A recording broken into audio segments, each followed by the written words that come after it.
Good morning family. मेरा नाम विजय है और आपका बहुत बहुत स्वागत है हमारे चैनल में we are study with target. आज का टॉपिक है स्टैटिक जीके। स्टैटिक जीके का ये पार्ट 2 है। डे 2 पे काम कर रहे हैं। डे 1 ऑलरेडी मैं अपने यूट्यूब चैनल पे डाल चुका हूँ, आप वहाँ जाके चेक कर सकते हैं। ये 2000 क्वेश्चन की पूरी एक सीरीज़ है। इसमें हर एक डेज के अंदर हम 100 क्वेश्चन कंप्लीट करेंगे और कोशिश करेंगे कि वो सारे क्वेश्चन को लिया गया है इससे पूरी सीरीज़ के अंदर जो एग्ज़ाम के पॉइंट ऑफ व्यू से इंपॉर्टेंट है। हालांकि स्ट्रैटेजी के बहुत वास्ट है, बहुत सारे क्वेश्चंस होते हैं इसके अंदर, मगर हमें सारा कुछ नहीं पढ़ना है। हमें वो चीज़ें ज़्यादा देखनी है जो एग्ज़ाम में या तो रिपीट होती है या उसके आसपास की जो चीज़ें होती है जो एग्ज़ाम में बार बार पूछी जाती है, पूछी जा सकती है। तो उसको ध्यान में रखते हुए ये पूरा 2000 क्वेश्चन की सीरीज़ बनाई गई है। आई होप आपको पसंद आएगी। पसंद आती है तो आप इसको लाइक कीजिए, सब्सक्राइब कीजिए और चैनल को ज़्यादा शेयर कीजिए। तो चलिए स्टार्ट करते हैं फटाफट। तो पहला क्वेश्चन यहाँ पे है कि इमली और अंगूर में कौन सा अम्ल पाया जाता है। तो इमली और अंगूर में कौन सा अम्ल पाया जाता है। तो इमली और अंगूर में पाया जाता है टार्ट्रिक अम्ल। कौन सा अम्ल पाया जाता है। टार्ट्रिक अम्ल पाया जाता है इमली और अंगूर के अंदर। और साथ साथ क्या है, इसमें साथ नेक्स्ट क्वेश्चन ये भी है कि सेब में कौन सा अम्ल पाया जाता है। तो सेब में पाया जाता है मैलिक अम्ल। कौन सा मैलिक अम्ल पाया जाता है सेब के अंदर। और टमाटर के बारे में बात करें तो टमाटर में पाया जाता है साइट्रिक एसिड। क्या पाया जाता है। Citric acid. तो इमली और अंगूर में पाया जाता है टार्ट्रिक अम्ल, सेब में पाया जाता है मैलिक अम्ल और टमाटर में पाया जाता है साइट्रिक एसिड।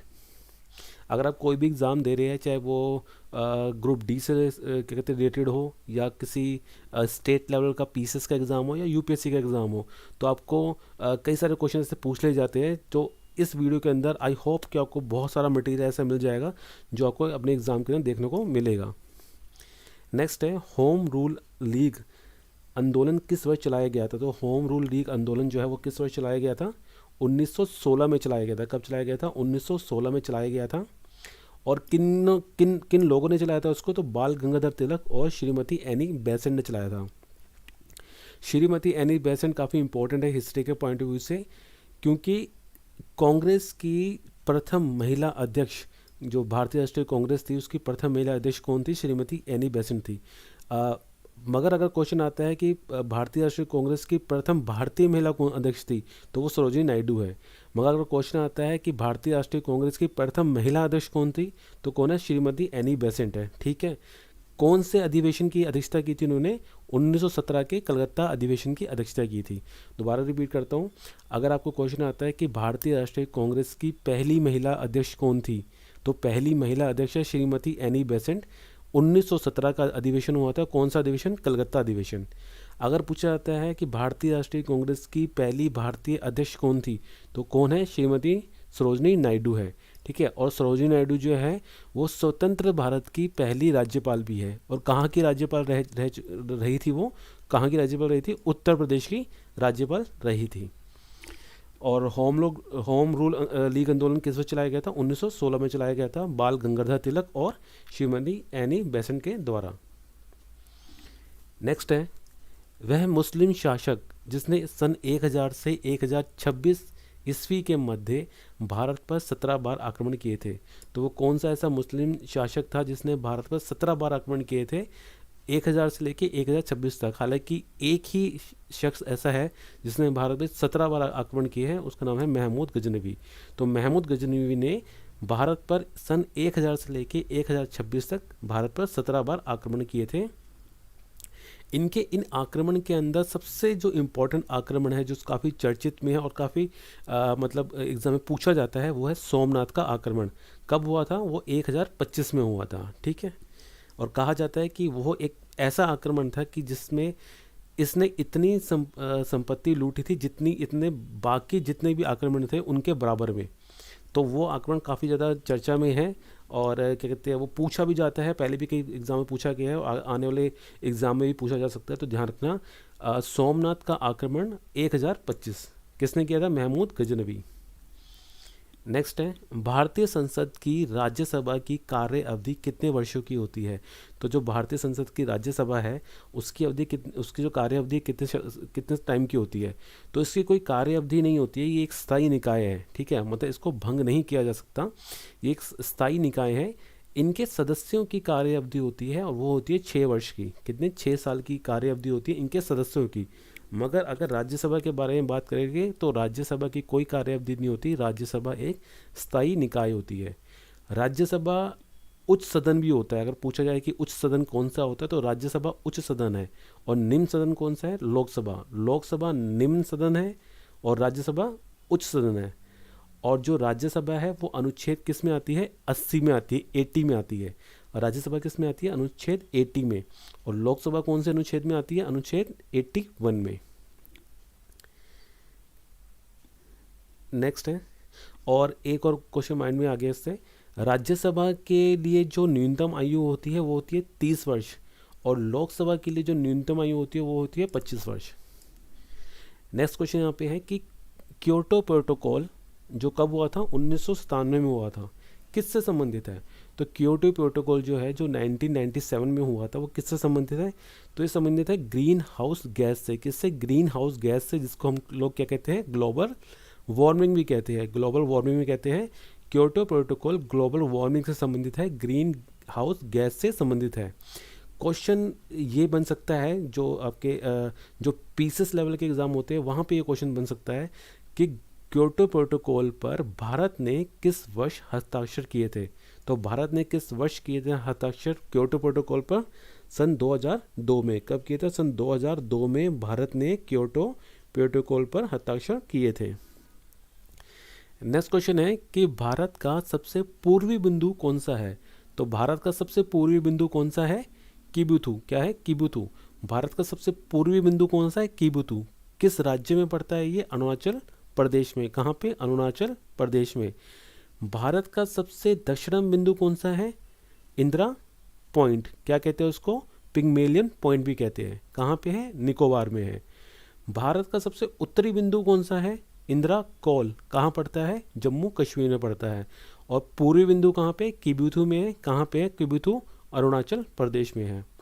अरुणाचल प्रदेश के बारे में बात करें तो एक और इम्पोर्टेंट क्वेश्चन है जो एग्जाम में पूछा जा सकता है कि नामदफा राष्ट्रीय उद्यान कहाँ है? नामदफा राष्ट्रीय उद्यान भारत के किस राज्य में स्थित है? तो नामदफा राष्ट्रीय उद्यान भारत के अरुणाचल प्रदेश में स्थित है। कहाँ पे है? भारत के अरुणाचल प्रदेश में स्थित है नामदफा राष्ट्रीय उद्यान। ठीक है। और नीचे लास्ट में यह है कि ब्रह्मपुत्र नदी को अरुणाचल प्रदेश में दिहांग नदी भी कहते हैं। क्या कहते हैं? ब्रह्मपुत्र नदी को दिहांग नदी भी कहा जाता है। नेक्स्ट क्वेश्चन है यहाँ पे कि पशुधन बीमा योजना किसकी अनुशंसा पर आधारित है? तो जो पशुधन बीमा योजना है ये किसकी अनुशंसा पर आधारित है? तो ये है MS स्वामीनाथन की अनुशंसा पर। किसकी अनुशंसा पर आधारित है पशुधन बीमा योजना? MS स्वामीनाथन की अनुशंसा पर। एक क्वेश्चन और इससे जो संबंधित है पशुधन से मुझे दिमाग में आया था, जो मैंने यहाँ पे नोट कर लिया है। राष्ट्रीय कृषि आयोग, राष्ट्रीय किसान आयोग का गठन किस वर्ष हुआ था? तो ये हुआ था 18 नवंबर सन 2004 में। कब हुआ था? 18 नवंबर 2004 में। राष्ट्रीय किसान आयोग का गठन कब हुआ था? 18 नवंबर 2004 में हुआ था। इम्पॉर्टेंट है क्योंकि अभी फ़िलहाल किसान आंदोलन हुआ था, तो माइट भी हो सकता है कि किसी भी एग्जाम में पूछा जा सकता है कि राष्ट्रीय किसान आयोग का गठन कब हुआ था। तो माइट भी डेट इतनी इंपॉर्टेंट नहीं होती, माइट कई बार डेट नहीं पूछी जाती, मगर ईयर तो आपको याद रखना पड़ेगा, सन 2004 में हुआ था। नेक्स्ट क्वेश्चन यहाँ पे कह रहा है कि फैदोमीटर का उपयोग क्या मापने में होता है? तो फैदोमीटर जो होता है वो किस लिए प्रयोग में लाया जाता है? तो फैदोमीटर का प्रयोग होता है समुद्र की गहराई को नापने के लिए। किसको? समुद्र की गहराई को मापने के लिए क्या होता है? फैदोमीटर का प्रयोग किया जाता है। और अगर हवा के दाब को मापना हो तो बैरोमीटर का प्रयोग किया जाता है। समझे? समुद्र की गहराई को मापना हो तो फैदोमीटर, और अगर हवा के दबाव को, हवा के प्रेशर को, एयर प्रेशर को अगर मापना हो तो किस यंत्र का प्रयोग किया जाता है? बैरोमीटर का। नेक्स्ट क्वेश्चन है, जब दूध को बिलोया जाता है तो उसमें मिलाई किस कारण से आती है? तो क्वेश्चन कह रहे हैं कि जब दूध को आप बिलोते हैं तो उसमें जो मिलाई निकलती है उसका कारण क्या है? उसका साइंटिफिक रीज़न क्या है? उसका साइंटिफिक रीज़न है अपकेंद्रीय बल के कारण। क्या आंसर है इसका? अपकेंद्रीय बल के कारण दूध को बिलोने से उसमें से मिलाई अलग हो जाती है। नेक्स्ट है, किसका उपयोग व्यापक रूप से निश्चेतक के रूप में किया जाता है? मतलब क्वेश्चन कहने का मतलब ये है कि जब ऑपरेशन का टाइम होता है तो एक इंजेक्शन दिया जाता है जिसके अंदर या तो बॉडी का वो पार्ट या पूरी बॉडी ही सुन्न हो जाती है, राइट, बेहोश हो जाते हैं। तो ये क्वेश्चन ये पूछ रहा है कि किस चीज़ का उपयोग किया जाता है व्यापक रूप से निश्चेतक के लिए, मतलब बेहोशी के लिए किस चीज़ का उपयोग किया जाता है? तो उसका आंसर है क्लोरोफॉर्म का। किसका? क्लोरोफॉर्म का। क्लोरोफॉर्म ऐसी चीज़ होती है जो जैसे आपकी बॉडी में जाएगी तो एकदम बिल्कुल नशे वाली हालत में होती है, तो बंदा बिल्कुल बेहोश हो जाता है। कई बार शरीर का पर्टिकुलर पार्ट को क्या कहते हैं सुन करने के लिए किया जाता है, या कई बार क्या होता है मेजर ऑपरेशन में पूरी बॉडी ही सुन कर दी जाती है। नेक्स्ट है यहाँ पे कि मानव शरीर में कौन सी ग्रंथि मास्टर ग्रंथि कहलाती है? तो मानव शरीर की कौन सी ऐसी ग्रंथि इसको मास्टर ग्रंथि कहते हैं? तो आंसर है प्यूटरी या फिर पीयूष ग्रंथि। कौन सी? प्यूटरी या फिर पीयूष ग्रंथि को मास्टर ग्रंथि भी कहा जाता है। और एक क्वेश्चन और बनेगा कि सबसे छोटी ग्रंथि कौन सी है? तो सबसे छोटी, अगर कोई सबसे छोटी वाली ग्रंथि के बारे में बात करें तो मस्तिष्क में स्थित पीनियल ग्रंथि सबसे छोटी ग्रंथि होती है। मानव शरीर की मास्टर ग्रंथि कौन सी होगी? पीयूष ग्रंथि। और मानव शरीर की सबसे छोटी ग्रंथि कौन सी होगी? मस्तिष्क में स्थित पीनियल ग्रंथि। नेक्स्ट है, भारत में नमक यात्रा या दांडी यात्रा महात्मा गांधी के नेतृत्व में किस वर्ष आरंभ हुई थी? तो भारत में जो नमक यात्रा हुई थी या दांडी यात्रा जिसे कहा जाता है, तो महात्मा गांधी के नेतृत्व में किस वर्ष शुरू हुई थी? तो ये 12 मार्च 1930 को स्टार्ट हुई थी और 6 मार्च 1930 को इसका अंत हुआ था। ठीक है, तो कब स्टार्ट हुई थी? 12 मार्च 1930 को स्टार्ट हुई थी। और ये कब क्या कहते हैं इसका अंत कब होता है, कब कंप्लीट हुई थी ये यात्रा? 6 अप्रैल 1930 को। एक क्वेश्चन और इसमें आता है, कई बार यूपीएससी के एग्जाम में पूछ लिया जाता है कि दांडी यात्रा के समय महात्मा गांधी के साथ जो 78 लोग गए थे, जो स्टार्टिंग में 78 लोग जो गए थे महात्मा गांधी के साथ, तो उसमें एक अमेरिकी पत्रकार भी था। उसका नाम क्या है? उसका नाम है वेब मिलर। क्या है? Web Miller. दांडी यात्रा के दौरान महात्मा गांधी के साथ एक अमेरिकी पत्रकार भी था जिसका नाम था वेब मिलर। इंपॉर्टेंट है पीसीएस के एग्जाम के पॉइंट ऑफ व्यू से। नेक्स्ट है, 2011 की जनगणना के अनुसार भारत का कौन सा राज्य अधिक घनी आबादी वाला राज्य है? तो क्वेश्चन कह रहा है कि 2011 की जो जनगणना हुई थी उसके अनुसार कौन सा राज्य ऐसा है जिसकी आबादी सबसे ज़्यादा है? तो कौन सा राज्य है? उत्तर प्रदेश। कौन सा है? उत्तर प्रदेश। और अगर ये क्वेश्चन आता है कि भारत के अंदर सबसे ज़्यादा आबादी वाला शहर कौन सा है, तो वो कौन सा है? मुंबई। और अगर ये क्वेश्चन आता है कि भारत के अंदर सबसे ज़्यादा आबादी वाला केंद्रीय शासित प्रदेश कौन सा है, तो कौन सा है? दिल्ली। नेक्स्ट है, भारतीय सशस्त्र सेनाएं किस मंत्रालय के प्रबंधन के अधीन आती है? इससे एक क्वेश्चन और दिमाग में आया कि ये क्वेश्चन बहुत पुराना हो चुका है, कई बार एग्जाम में पूछा भी जा चुका है। इंपॉर्टेंट क्वेश्चन है कि जो भारत की जो सेनाएं हैं, तीनों सेनाएं हैं, वो किसके क्या कहते हैं अंतर्गत आती है, मतलब उनका जो प्रमुख अधिकारी होता है कौन होता है? तो वो कौन होता है? राष्ट्रपति होता है, राइट। मगर क्वेश्चन यहाँ पे ये पूछ रहा है कि जो भारतीय सशस्त्र सेनाएं हैं उसका जो मंत्रालय है वो किस मंत्रालय के अंतर्गत आते हैं? उसका मंत्रालय कौन सा मंत्रालय उसका सारा प्रबंधन करता है? तो कौन सा मंत्रालय करता है? रक्षा मंत्रालय। कौन सा मंत्रालय? रक्षा मंत्रालय भारत की सशस्त्र सेनाओं का क्या कहते हैं प्रबंधन करता है। इसके साथ कुछ क्वेश्चन है दिवस वाले, जो डेज वाले क्वेश्चन होते हैं वो कई बार पूछ लिए जाते हैं, और वो पीसेस में ही पूछे जाते हैं और वो ग्रुप डी के एग्जाम के अंदर ही पूछे जाते हैं। तो तीनों को कवर करते हैं। थल सेना दिवस कब मनाया जाता है? 15 जनवरी। थल सेना दिवस कब मनाते हैं? 15 जनवरी। वायुसेना दिवस कब मनाते हैं? 8 अक्टूबर। कब मनाते हैं? 8 अक्टूबर। जल सेना दिवस कब मनाते हैं? 4 दिसंबर। कब? 4 दिसंबर। थल सेना दिवस कब मनाते हैं हम लोग? थल सेना का मतलब हो गया आर्मी डे, कब बनाते हैं? 15 जनवरी को। वायुसेना का मतलब हो गया आपका एयरफोर्स डे, कब बनाते हैं हम लोग? 8 अक्टूबर को। और जल सेना दिवस का होगा नेवी डे, कब बनाते हैं हम? 4 दिसंबर को। नेक्स्ट क्वेश्चन है, राष्ट्रीय आपातकाल के समय भारतीय संविधान का कौन सा अनुच्छेद स्थगित नहीं किया जाता? क्वेश्चन कहता है कि जब आपका राष्ट्रीय आपातकाल लगता है तो आपके जो बाकी जो क्या कहते हैं आपके जो अधिकार होते हैं, मौलिक अधिकार होते हैं, उन सबको स्थगित कर दिया जाता है, ठीक है। मगर भारतीय संविधान के अंदर कौन सा ऐसा अनुच्छेद है जो राष्ट्रीय आपातकाल के टाइम पर भी स्थगित नहीं हो सकता? नहीं, यानी कि किसी के पास राइट नहीं है उस अधिकार को भी स्थगित करने का। तो कौन सा अधिकार है? वो है अनुच्छेद 21 के अंतर्गत। कौन सा अधिकार है वो? जीवन और व्यक्तित्व स्वतंत्रता का अधिकार। जीवन और व्यक्तिगत स्वतंत्रता अधिकार वो अधिकार है जो आपका राष्ट्रीय आपातकाल के टाइम पीरियड पर भी आपका ज्यों का त्यों बना रहेगा, राइट। कौन से अनुच्छेद में है? अनुच्छेद 21 के अंदर है। कौन सा अनुच्छेद? अनुच्छेद 21। और अब अनुच्छेद 21 से एक चीज और है इसके अंदर, अनुच्छेद 21 का के अंदर क्या है? जो अनुच्छेद 21 ए है उसके अंदर क्या है? उसमें है प्राथमिक स्तर पर शिक्षा का अधिकार। क्या है? प्राथमिक स्तर पर शिक्षा का अधिकार। इसमें, और ये कब हुआ था? ये कौन सा था? इसके कहते हैं संशोधन, अमेंडमेंट कौन सा था? ये 86वां अमेंडमेंट था। और हुआ कब था? सन 2002 में हुआ था। दोबारा रिपीट करते हो, इम्पोर्टेंट है। 86वां संविधान संशोधन 2002 के अंदर प्राथमिक स्तर पर शिक्षा के अधिकार को क्या कहते हैं, आपका के अधिकार दिया गया था कि आपको शिक्षा, जो प्राथमिक स्तर पे उनको बच्चों को शिक्षा प्रोवाइड करानी ही करानी है। आपने देखा होगा कई जगह पे बोला जाता है कि जो बच्चे हैं, जो 14 ईयर के नीचे के जो बच्चे हैं, वहाँ तक की जो शिक्षा है वो उनको देनी अनिवार्य है। अदरवाइज क्या होता है, उस पर कानूनी कार्रवाई भी हो सकती है। तो ये किस अनुच्छेद के अंतर्गत बताया गया है? संविधान में किस अनुच्छेद के अंतर्गत है? तो अनुच्छेद 21 का के अंतर्गत है। किसके अंदर? 21 का के अंतर्गत है कि प्राथमिक स्तर पर शिक्षा का अधिकार, मतलब बच्चों का वो अधिकार है उनको, यानी कि आप बाल मजदूरी नहीं करा सकते उन बच्चों से। उनको शिक्षा का अधिकार है, उनको स्कूल भेजना ही पड़ेगा आपको। अदरवाइज अगर जो पेरेंट्स नहीं भेजते उन पे कानूनी कार्रवाई भी हो सकती है। नेक्स्ट है, सवाना घास के मैदान कहाँ पर पाए जाते हैं? तो सवाना घास के मैदान कहाँ पाए जाते हैं? तो सवाना घास के मैदान पाए जाते हैं पूर्वी अफ्रीका में। कहाँ पे? पूर्वी अफ्रीका में। जैसे केनिया का पार्ट हो गया, कोई तंजानिया का पार्ट हो गया, तो केनिया, तंजानिया, यहाँ पे क्या मिलता है? सवाना घास के मैदान पाए जाते हैं। पंपास घास के मैदान कहाँ पाए जाते हैं? तो पंपास घास के मैदान पाए जाते हैं अर्जेंटीना में। कहाँ पाए जाते हैं? अर्जेंटीना में, यानी कि आपका साउथ अमेरिका में। साउथ अमेरिका के अर्जेंटीना में आपके पंपास घास के मैदान पाए जाते हैं। नेक्स्ट है, स्टेपिस घास के मैदान कहाँ पाए जाते हैं?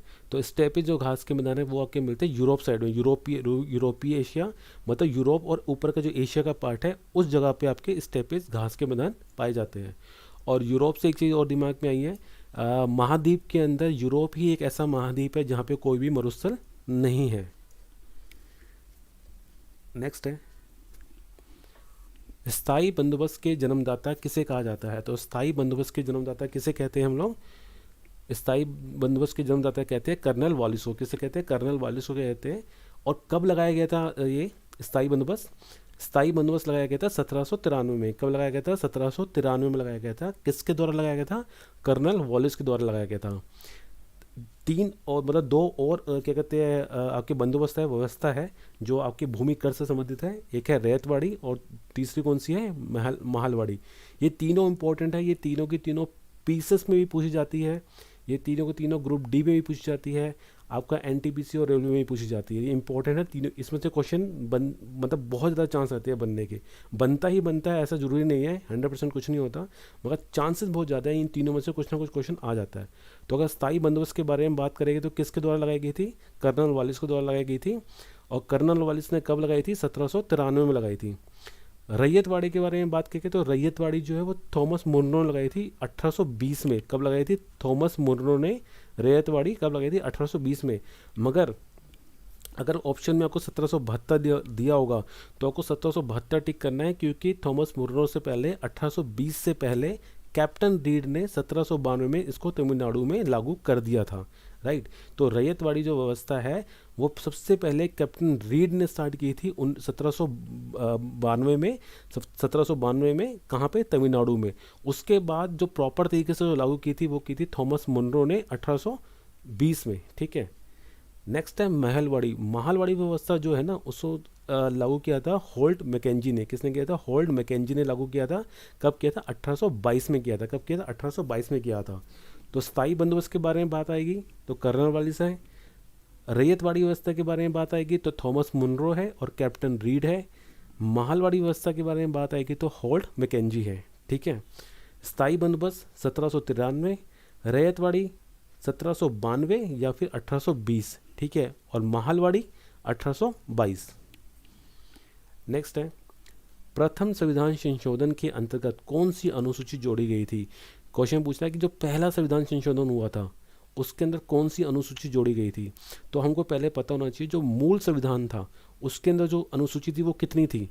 मूल संविधान के अंदर जो अनुसूची थी वो थी 8, ठीक है, 8 अनुसूची थी। और 8 अनुसूची के बाद जो 9वीं अनुसूची जोड़ी गई थी वो पहले संविधान संशोधन के द्वारा जोड़ी गई थी। और जो पहला संविधान संशोधन हुआ था वो 1991 में हुआ था, ठीक है, सॉरी 1951 में हुआ था और 1951 में। और किससे संबंधित था? भूमि सुधार से संबंधित था।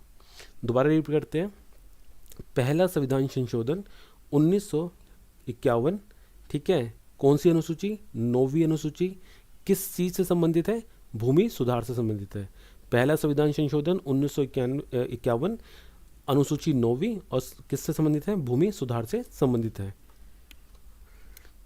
नेक्स्ट क्वेश्चन है यहाँ पे, प्रकाश संश्लेषण के लिए क्या चीज़ आवश्यक नहीं है? अगर प्रकाश संश्लेषण होता है तो उसमें क्या चीज़ आवश्यक नहीं है? तो क्या आवश्यक नहीं है? ऑक्सीजन आवश्यक नहीं है उसके अंदर। क्या आवश्यक नहीं है? ऑक्सीजन प्रकाश संश्लेषण के लिए आवश्यक नहीं है। और इसमें क्या आवश्यक है? तो कार्बन डाइऑक्साइड आवश्यक है, ठीक है। कार्बन डाइऑक्साइड प्रकाश संश्लेषण के लिए आवश्यक है और प्रकाश संश्लेषण के लिए ऑक्सीजन आवश्यक नहीं है। नेक्स्ट है, कौन सी युक्ति यांत्रिक ऊर्जा को विद्युतीय ऊर्जा में रूपांतरित करती है? मतलब ऐसी कौन सी युक्ति है जो यांत्रिक ऊर्जा को विद्युतीय ऊर्जा में रूपांतरित कर देती है? तो कौन सी है? जनरेटर। जनरेटर द्वारा हम यांत्रिक ऊर्जा को विद्युतीय ऊर्जा में रूपांतरित कर सकते हैं। नेक्स्ट है, स्वतंत्रता, समानता और मैत्रित्व पद किस क्रांति के साथ प्रकाश में आए थे? दोबारा रिपीट करते हैं, स्वतंत्रता, समानता और मैत्रित्व पद जो थे ये किस क्रांति के साथ प्रकाश में आए थे? तो कौन सी क्रांति थी? फ्रांसीसी क्रांति थी। कौन सी क्रांति थी? फ्रांसीसी क्रांति थी, जो 1789 में हुई थी। कब हुई थी? 1789 में हुई थी फ्रांसीसी क्रांति। इस क्रांति के टाइम पीरियड पे ही स्वतंत्रता, समानता और मैत्रित्व पद प्रकाश में आए थे। नेक्स्ट है, मानव शरीर में कौन सा भाग रिकेट्स रोग से प्रभावित होता है? तो रिकेट्स नामक रोग है, इससे शरीर का कौन सा भाग प्रभावित होता है? तो कौन सा होता है? अस्थियां होती है। कौन सा होता है? अस्थियां होती है रिकेट्स से। और किसकी कमी के कारण होता है? ये विटामिन डी की कमी के कारण होता है। किसकी कमी के कारण होता है रिकेट रोग? विटामिन डी की कमी के कारण होता है। और जो रिकेट रोग जो होता है ना, ये बच्चों में होता है। और अगर विटामिन डी की कमी के कारण बड़ों में जो कोई रोग होता है ना, तो वो होता है आपका ऑस्टियोमलेशिया रोग, ठीक है। यानी कि होता दोनों विटामिन डी की कमी से ही है, मगर विटामिन डी की कमी से अगर वयस्क में मतलब बड़ों में कोई रोग होता है तो उसको कहते हैं क्या होता है आपका ऑस्ट्रिया मलेशिया रोग। और अगर विटामिन डी की कमी से बच्चों के अंदर जो रोग होता है उसे क्या कहते हैं? रिकेट्स रोग कहते हैं। और विटामिन डी का सबसे ज़्यादा स्रोत तो सबको पता ही है, सूरज जो है, सनलाइट, सन बाथ, मगर सुबह सुबह का जो टाइम की सन बाथ होती है वो विटामिन डी का सबसे अच्छा स्रोत माना जाता है। नेक्स्ट है, स्टेनलेस का निर्माण में स्टील में कौन सी धातु मिलाई जाती है? जब स्टेनलेस स्टील बनाया जाता है तो स्टील के अंदर कौन सी धातु मिलाई जाती है? तो कौन सी मिलती है? क्रोमियम बनती है। कौन सी? क्रोमियम मिलती है। जब स्टेनलेस स्टील बनाया जाता है, जो कि बहुत प्रचलित आज के टाइम में स्टेनलेस स्टील, जब स्टेनलेस स्टील बनाया जाता है तो स्टील के अंदर कौन सी धातु मिलाई जाती है? क्रोमियम मिलाई जाती है। नेक्स्ट है, मानव अधिकार दिवस कब मनाया जाता है? तो मानव अधिकार दिवस कब मनाते हैं? मानव अधिकार दिवस मनाते हैं 10 दिसंबर को। कब मनाते हैं? 10 दिसंबर को मनाते हैं मानव अधिकार दिवस। दिसंबर में ही कुछ और इम्पोर्टेंट डेज भी है, जैसे विश्व एड्स दिवस कब मनाते हैं? 1 दिसंबर। कब मनाते हैं? विश्व एड्स दिवस कब मनाते हैं? 1 दिसंबर को। राष्ट्रीय उपभोक्ता दिवस कब मनाते हैं हम? 24 दिसंबर को। ये राष्ट्रीय उपभोक्ता दिवस है। अगर अंतर्राष्ट्रीय उपभोक्ता दिवस आएगा तो वो 15 मार्च को है। अगर राष्ट्रीय उपभोक्ता दिवस है वो कब आएगा? अगर 24 दिसंबर को आएगा। और सुशासन दिवस जो है वो कब आएगा? 25 दिसंबर को आएगा। सुशासन दिवस ही वो दिन है जिस दिन अटल बिहारी वाजपेयी जी का जन्मदिन आता है, उन्हीं के उस पर ये सुशासन दिवस मनाया जाता है। दोबारा रिपीट करते हैं, मानव अधिकार दिवस जो आएगा वो आएगा 10 दिसंबर को। विश्व एड्स डे आएगा आपका 1 दिसंबर को। राष्ट्रीय उपभोक्ता दिवस 24 दिसंबर को। अगर अंतर्राष्ट्रीय उपभोक्ता दिवस के बारे में बात करेगा तो 15 मार्च को। और सुशासन दिवस कब आएगा? 25 दिसंबर को। नेक्स्ट है, सीदी बशीर मस्जिद की झूलती मीनारें कहाँ स्थित है? तो सीदी बशीर मस्जिद की झूलती मीनारें कहाँ स्थित है? अहमदाबाद में। अहमदाबाद के गुजरात में है। कहाँ पे है? अहमदाबाद में है, जो कहाँ पड़ता है? गुजरात में। वहाँ पे क्या है? सीदी बशीर मस्जिद की झूलती हुई मीनारें स्थित है। और गुजरात के बारे में बात करें तो गुजरात में क्या है, सरदार सरोवर परियोजना भी कहाँ पे है, गुजरात में है। और सरदार सरोवर परियोजना किस नदी पे है, किस नदी पे बनाई गई है, ये नर्मदा नदी पे बनाई गई है। और स्टैचू ऑफ यूनिटी जो सरदार वल्लभ भाई जी का स्टैचू है, जो वर्ल्ड में सबसे बड़ा स्टैचू है, वो भी कहाँ पे है, आपके गुजरात में ही है और नर्मदा नदी के किनारे ही है वो भी। नेक्स्ट है, प्रधानमंत्री नरेंद्र मोदी द्वारा याद करो कुर्बानी उत्सव का आयोजन कहाँ किया गया था। तो प्रधानमंत्री जो नरेंद्र मोदी हैं उनके द्वारा याद करो कुर्बानी उत्सव का उत्सव मनाया गया था। तो वो उसका आयोजन कहाँ किया गया था, तो उसका आयोजन किया गया था आपका अलीराजपुर। अलीराजपुर कहाँ पड़ता है, मध्य प्रदेश। कहाँ पड़ता है, मध्य प्रदेश। तो जो अलीराजपुर है जो कि कहाँ पड़ता है, मध्य प्रदेश पड़ता है। यहाँ पे प्रधानमंत्री नरेंद्र मोदी द्वारा याद करो कुर्बानी उत्सव मनाया गया था। और कब हुआ था ये, तो 9 अगस्त 2016 को हुआ था। कब हुआ था, 9 अगस्त 2016 में हुआ था।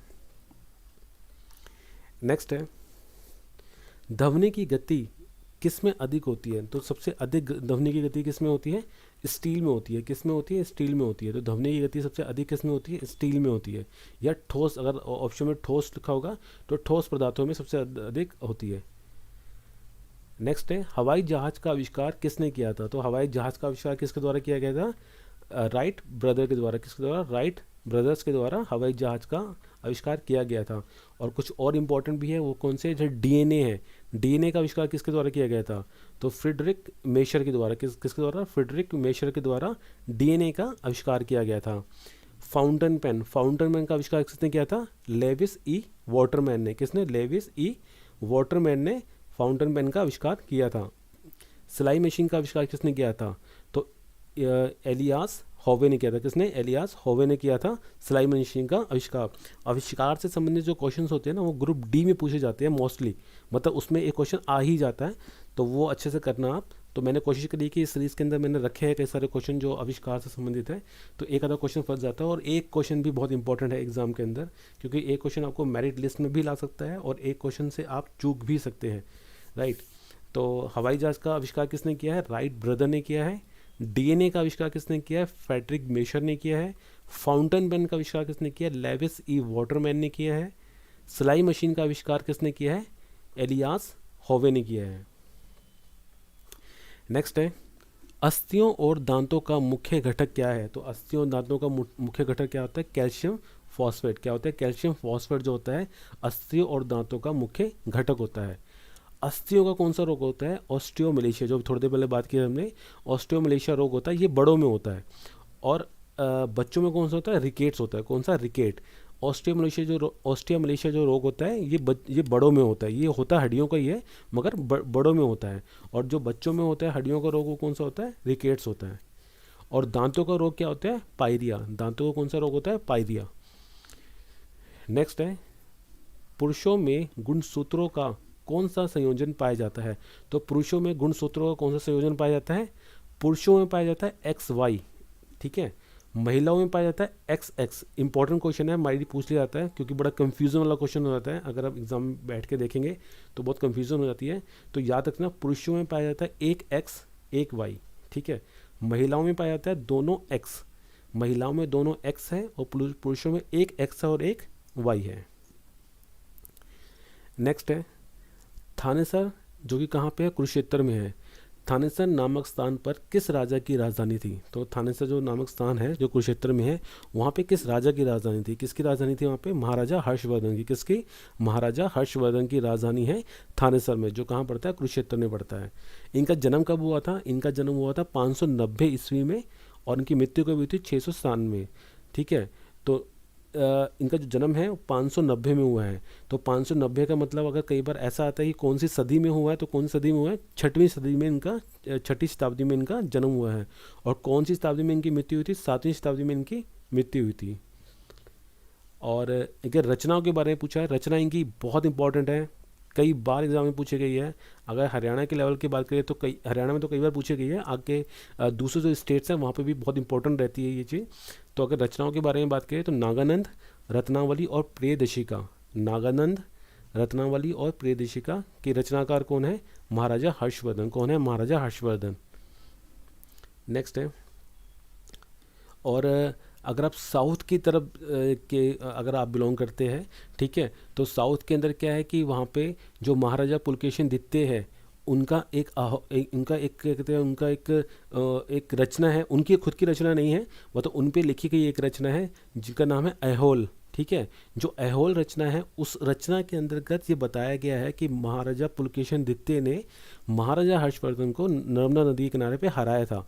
तो जो महाराजा हर्षवर्धन जो इस युद्ध में हारे थे, तो जाहिर सी बात है जहाँ से महाराजा हर्षवर्धन बिलोंग करते हैं कुरुक्षेत्र से, तो यहाँ पे जो भी थे इनके क्या कहते हैं इनके राजदरबारी, उन्होंने कोई भी ऐसी ऐसी रचना नहीं लिखी है जिसमें उन्होंने बताया गया है कि महाराजा हर्षवर्धन हारे थे। मगर क्योंकि जाहिर सी बात है जो भी दरबार में होता है वो हमेशा राजा की पढ़ाई के बारे में ही बात करता है, कभी उसकी क्या कहते हैं उसकी हार के बारे में नहीं लिखता। मगर महाराजा हर्षवर्धन पुलकेशिन द्वितीय से हारे थे, इसका प्रमाण कहाँ से मिला है? इसका प्रमाण मिला है पुलकेशिन द्वितीय से संबंधित एक पुस्तक है जिसका नाम है ऐहोल। उसमें लिखा हुआ है कि महाराजा हर्षवर्धन जो है वो नर्मदा नदी के किनारे पुलकेशिन द्वितीय से युद्ध में हार गए थे। नेक्स्ट है महिला पर्वतारोही जिसने 2 बार माउंट एवरेस्ट पर विजय प्राप्त की है। तो कौन सी महिला पर्वतारोही है जिसने 2 बार माउंट एवरेस्ट पर विजय प्राप्त की है? तो उसका नाम है संतोष यादव। क्या है? संतोष यादव। और संतोष यादव कहाँ से बिलोंग करती है? गुरुग्राम से। गुरुग्राम कहाँ पे? हरियाणा में है। तो माउंट एवरेस्ट पर 2 बार चढ़ने वाली क्या कहते हैं लेडी कौन है? संतोष यादव है। और संतोष यादव कहाँ से बिलोंग करती है? हरियाणा से। हरियाणा में पर्टिकुलर कहाँ से? गुरुग्राम से। नेक्स्ट है भाषा के आधार पर बनने वाला प्रथम राज्य कौन सा था? तो भाषा के आधार पर भारत ने सबसे पहला राज्य कौन सा बना था? तो कौन सा बना था? आंध्र प्रदेश बना था। कौन सा बना था? आंध्र प्रदेश बना था। भारत में सबसे पहला राज्य जो भाषा के आधार पर बना था। राइट। बना कब था? ये बना था 1953 में। कब बना था? 1953 में बना था। और दूसरा एक क्वेश्चन और है जो संबंधित है और इम्पोर्टेंट है, राज्य पुनः गठन आयोग की स्थापना कब हुई थी? तो राज्य पुनः गठन आयोग की स्थापना हुई थी 1956 में। कब हुई थी? 1956 में। भाषा के आधार पर जो पहला राज्य है वो कौन सा? आंध्र प्रदेश है, 1953 में है। और राज्य पुनः गठन आयोग की स्थापना कब हुई थी? 1956 में हुई थी। नेक्स्ट है, और आई थिंक राज्य पुनः गठन आयोग जो 1956 हुआ था, इसके बाद 14 नए राज्य बनाए गए थे। नेक्स्ट है 22 जनवरी 2015 को प्रधानमंत्री नरेंद्र मोदी ने पानीपत से किस अभियान की शुरुआत की थी? तो 22 जनवरी 2015 को नरेंद्र मोदी द्वारा पानीपत से कौन सा अभियान शुरू किया गया था? बेटी बचाओ बेटी पढ़ाओ। क्या? बेटी बचाओ बेटी पढ़ाओ। तो नरेंद्र मोदी जी ने ये पानीपत में ही क्यों दिया था? पानीपत कहाँ पड़ता है? हरियाणा में पड़ता है। तो हरियाणा के पानीपत से ही क्यों दिया था? क्योंकि जो सन 2011 की जनगणना हुई थी उसके अंदर जो सबसे कम लिंग अनुपात था वो किस राज्य का था? हरियाणा का ही था। ठीक है, 2011 की जनगणना के अंदर जो सबसे कम लिंग अनुपात था वो कहाँ का था? हरियाणा का था। इसी वजह से प्रधानमंत्री नरेंद्र मोदी ने 2015 के अंदर पानीपत से बेटी बचाओ बेटी पढ़ाओ का अभियान का शुरू किया था।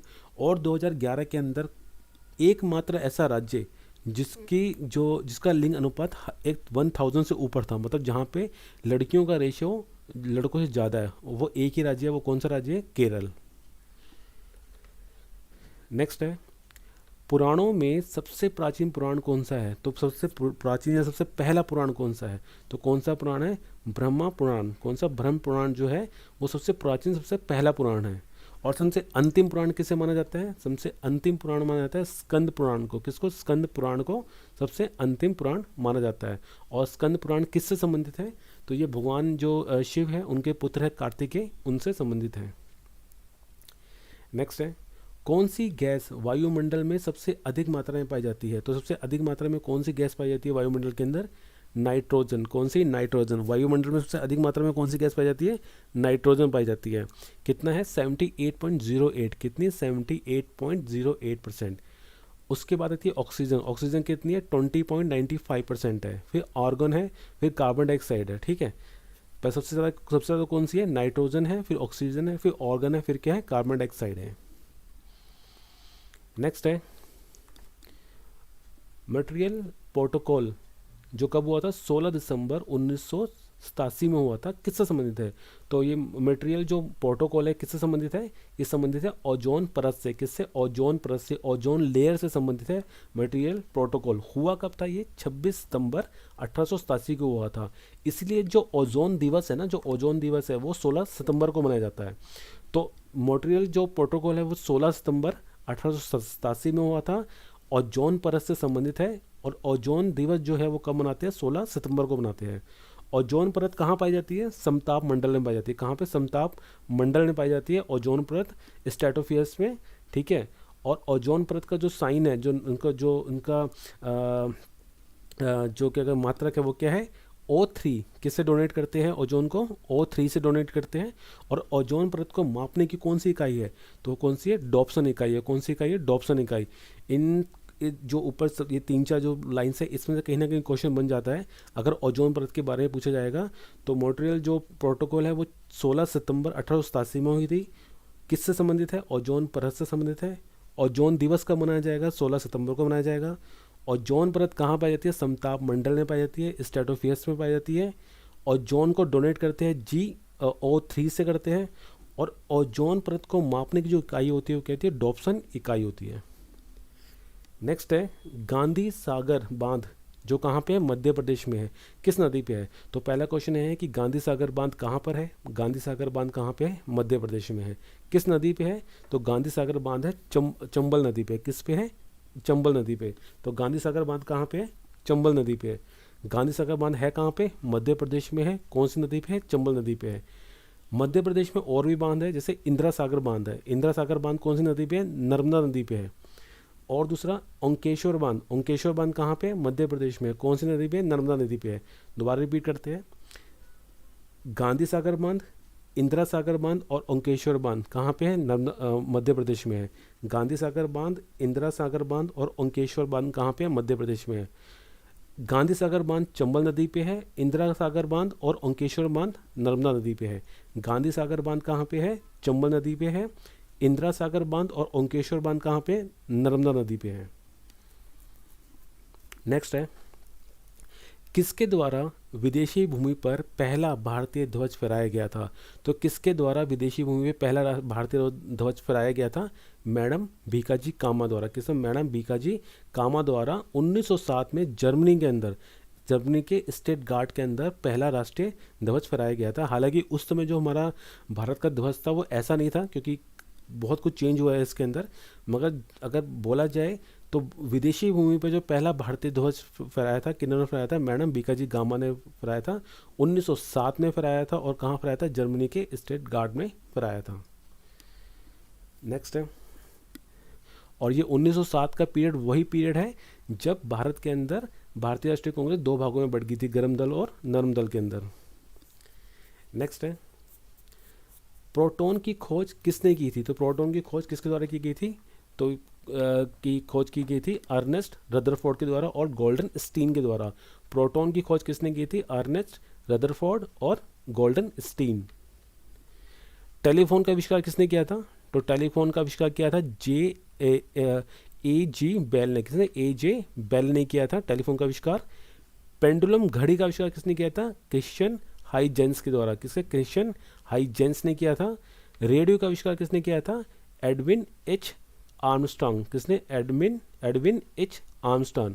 दोबारा करते हैं, टेलीफोन का जो आविष्कार किया था वो किया था A.G. बेल ने। किसने? A.G. बेल ने किया था टेलीफोन का आविष्कार, ठीक है। पेंडुलम घड़ी का आविष्कार किसने किया था? क्रिश्चियन हाइजेंस ने। पेंडुलम घड़ी क्रिश्चियन हाइजेंस ने किया था। रेडियो का आविष्कार किसने किया है? एडविन एच आर्मस्ट्रांग ने। किसने? एडविन एच आर्मस्ट्रांग ने रेडियो का आविष्कार किया था।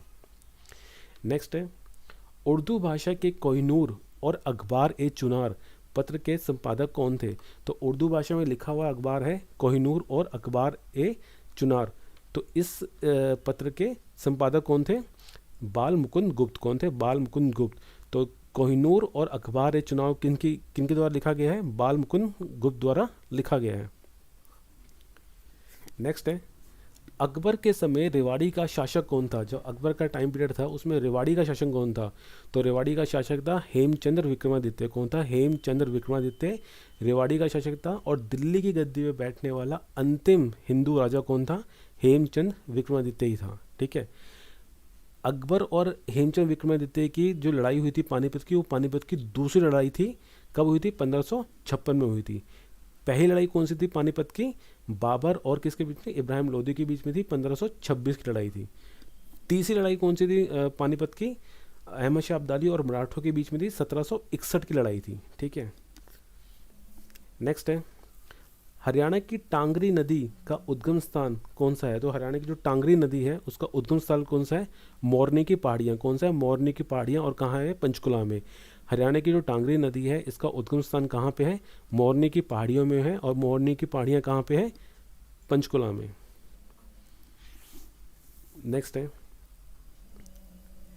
अंतर्राष्ट्रीय न्यायालय के न्यायाधीश का कार्यकाल कितना होता है? तो जो अंतर्राष्ट्रीय न्यायालय है, ठीक है, इसके न्यायाधीश का कार्यकाल कितना होता है? तो अंतर्राष्ट्रीय न्यायालय के जो न्यायाधीश होते हैं इनका कार्यकाल होता है 9 वर्ष का। कितना होता है? 9 वर्ष का होता है। और जो अंतर्राष्ट्रीय न्यायालय है, ठीक है, इंटरनेशनल कोर्ट है, इसका मुख्यालय है कहाँ पर? इसका मुख्यालय है नीदरलैंड में। कहाँ? नीदरलैंड में। और कहाँ पे? हेग में। तो कहाँ पे है इसका? हेग, नीदरलैंड में अंतर्राष्ट्रीय न्यायालय का मुख्यालय है। और जो इसके न्यायाधीश होते हैं, जो जज होते हैं यहाँ के, तो उनका जो क्या कहते हैं कार्य अवधि है, जो कार्यकाल है, वो कितने टाइम का होता है? 9 वर्ष का होता है। नेक्स्ट है, अंतर्राष्ट्रीय मुद्रा कोष और विश्व बैंक का मुख्यालय कहाँ पे है? तो अंतर्राष्ट्रीय मुद्रा कोष और विश्व बैंक का मुख्यालय कहाँ पड़ेगा आपका? वॉशिंगटन डीसी में। कहाँ? वॉशिंगटन डीसी में पड़ता है आपका अंतर्राष्ट्रीय मुद्रा कोष और विश्व बैंक का मुख्यालय। नेक्स्ट है, यदि दो स्थानों के समय का अंतर 1 घंटा हो, ये दो स्थानों के समय का अंतर 1 घंटा हो, तो उनके यमयोत्तर में कितना अंतर होगा? तो ये आपके बात कर रहा है क्या कहते हैं अक्षांश के बारे में, राइट। ये बोल रहा है कि अगर दो जगह का दो जो जगह है उनके बीच का जो टाइम गैप है वो 1 घंटे का है, तो उनके बीच जो यमनोत्तर का अंतर वो कितना होगा? वो कितना होगा? 15 डिग्री होगा। कितना होगा? 15 डिग्री होगा। 15 डिग्री कैसे होता है ये? जो आपका 1 डिग्री होता है ना वो 4 मिनट के बराबर होता है। जो 1 डिग्री होगा ना वो 4 मिनट के बराबर होगा। तो जब 1 डिग्री 4 मिनट के बराबर, तो 15 डिग्री कितने का होगा? 60 मिनट के बराबर होगा, मतलब 1 घंटे के बराबर होगा। नेक्स्ट है, भूकंप की तरंगों की तीव्रता मापने का एक गणितीय पैमाना क्या है? तो भूकंप की जो तीव्रता है उसको मापने का एक गणितीय पैमाना क्या है? तो गणितीय पैमाना है रेक्टर पैमाना। क्या है? रेक्टर पैमाना। और अगर ये ग्राफ के बारे में बात करता तो क्या होता? सिस्मोग्राफ होता। दोबारा समझना, भूकंप की तरंगों को मापने का गणितीय पैमाना जो है ना, गणितीय पैमाना, वो होता है रेक्टर पैमाना, ठीक है। और अगर ये ग्राफ के बारे में पूछता कि भूकंप की तरंगों को मापने का ग्राफिकल क्या क्या है, ठीक है, मात्रा क्या है, किससे मापा जाता है ग्राफिकल में, तो वो सिस्मोग्राफ है। नेक्स्ट है, गोवा पुर्तगालियों की सत्ता से किस वर्ष मुक्त हुआ था? तो किस वर्ष जो थे पुर्तगाली गोवा छोड़ के चले गए थे? तो किस वर्ष गए थे? 1961 में गए थे। यानी कि आज़ादी के बहुत सालों के बाद जाके गोवा आज़ाद हुआ था। कब हुआ था? 1961 में हुआ था। और एक क्वेश्चन और है कि हैदराबाद का जो भारत में विलय कब हुआ था? जो हैदराबाद था वो भी 1947 में आज़ाद नहीं हुआ था। तो हैदराबाद जो था उसको आज़ाद कराया गया था। कैसे कराया गया था? सरदार वल्लभ भाई पटेल द्वारा ऑपरेशन पोलो जब उन्होंने शुरू किया था, उसके बाद हैदराबाद को भारत में मिला लिया गया था। कब मिलाया गया था? 13 सितंबर 1848 में, 1948 में मिलाया गया था। कब मिलाया गया था? 1948 में मिलाया गया था। और कौन सा ऑपरेशन चलाया गया था? ऑपरेशन पोलो। ऑपरेशन पोलो इंपॉर्टेंट है यूपीएससी और पीसीएस के एग्ज़ाम के लिए, राइट। तो पूछा जा सकता है कि हैदराबाद को भारत में मिलाने के लिए सरदार वल्लभ भाई पटेल द्वारा कौन सा ऑपरेशन चलाया गया था? तो ऑपरेशन कौन सा चलाया गया था? ऑपरेशन पोलो। कब मिलाया गया था? 1948 में हैदराबाद को भारत में मिला दिया गया था। गोवा को कब मिलाया गया था भारत में? 1961 में मिलाया गया था। नेक्स्ट है, आरबीआई की स्थापना किस वर्ष हुई थी? तो आरबीआई की स्थापना किस वर्ष हुई थी? आरबीआई की स्थापना थी, जो रिजर्व बैंक ऑफ इंडिया है, इसकी स्थापना हुई थी 1 अप्रैल 1935 में। कब हुई थी? 1 अप्रैल 1935 में हुई थी। मगर उस समय तो देश आज़ाद नहीं हुआ था, इसलिए आज़ादी के बाद 1 जनवरी 1949 में 1949 में इसका राष्ट्रीयकरण किया गया, ठीक है। समझना, 2 अलग अलग क्वेश्चन है। रिजर्व बैंक ऑफ इंडिया की अगर स्थापना के बारे में बात करें तो 1 अप्रैल 1935, और अगर रिजर्व बैंक ऑफ इंडिया के राष्ट्रीयकरण के बारे में बात की जाए तो 1 जनवरी 1949, ठीक है। एक क्वेश्चन और साथ में है कि स्टेट बैंक ऑफ इंडिया की स्थापना कब हुई थी। तो स्टेट बैंक ऑफ इंडिया की स्थापना कब हुई थी, 1 जुलाई 1955। कब हुई थी, 1 जुलाई 1955 में स्टेट बैंक ऑफ इंडिया की स्थापना हुई थी। आरबीआई की स्थापना पूछे तो 1 अप्रैल होगा 1935, 1 अप्रैल 1935। आरबीआई का राष्ट्रीयकरण होगा तो 1 जनवरी 1949। ठीक है। स्टेट बैंक ऑफ इंडिया की स्थापना होगी तो 1 जुलाई 1955, 1955। नेक्स्ट है, विद्युतीय बल्ब में तंतु किस धातु का बना होता है। तो यहाँ क्वेश्चन पूछा है, जो विद्युत बल्ब होता है, बल्ब जो होता है ना, बल्ब के अंदर आपने देखा होगा एक सिल्वर से कलर की एक तार होती है, राइट। और जब वो टूट जाती है तो बल्ब हम कहते हैं कि फ्यूज़ हो गया है। तो ये क्वेश्चन वही पूछ रहा है कि विद्युतीय बल्ब के अंदर जो तंतु होता है वो किस धातु का बना होता है। तो जो वो क्या कहते हैं स्प्रिंग जैसे जो होती है, क्या कहते हैं सिल्वर कलर की तार सी, वो किसकी बनी होती है। तो बनी होती है टंगस्टन की। किसकी बनी होती है, टंगस्टन की बनी होती है। और उसका जो डोनेट जो उसका जो मार्क है, उसका क्या मार्क है, W7 उसको डोनेट करते हैं। किससे, W से करते हैं। और टंगस्टन का परमाणु संख्या कितनी होती है, परमाणु संख्या इसकी कितनी है, 74 है। तो माइट भी कभी एग्जाम में पूछी जाती है परमाणु संख्या किसकी है। विद्युतीय बल्ब के अंदर जो तंतु होता है वो किसका बना होता है, टंगस्टन का बना होता है। W से उसको हम उसको मेंशन करते हैं, W से। और टंगस्टन की जो परमाणु संख्या वो कितनी है, 74 है। नेक्स्ट क्वेश्चन है, किसका उपयोग दर्पण में रजतीकरण के लिए किया जाता है। तो दर्पण के अंदर रजतीकरण के लिए किस चीज़ का उपयोग किया जाता है। तो किसका करते हैं, सिल्वर नाइट्रेट का। किसका करते हैं, सिल्वर नाइट्रेट का उपयोग किया जाता है दर्पण के रजतीकरण के लिए, राइट। और दर्पण के रजतीकरण के अंदर ही, दर्पण के अंदर रजतीकरण जब करते हैं तो जो कार्बोहाइड्रेट यूज़ होता है वो कौन सा यूज़ होता है, तो वो यूज़ होता है ग्लूकोज। दर्पण के रजतीकरण के अंदर क्या यूज़ करते हैं हम, सिल्वर नाइट्रेट करते हैं। और दर्पण के अंदर जब हम कार्बोहाइड्रेट यूज़ करते हैं तो कौन सा यूज़ करते हैं, उसका कार्बोहाइड्रेट कौन सा पार्ट यूज़ करते हैं, ग्लूकोज यूज़ करते हैं। नेक्स्ट है, द्वितीय अंगल मैसूर युद्ध कब और किसके बीच में हुआ था।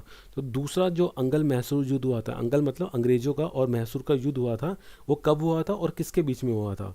तो दूसरा अंगल मैसूर युद्ध हुआ था 1780 से लेके 1784 के बीच में हुआ था। 1780 से लेके 1784 के बीच में हुआ था। और किन के बीच में हुआ था, अंग्रेजों और हैदर अली के बीच में हुआ था। किन के बीच में हुआ था, अंग्रेजों और हैदर अली के बीच में हुआ था।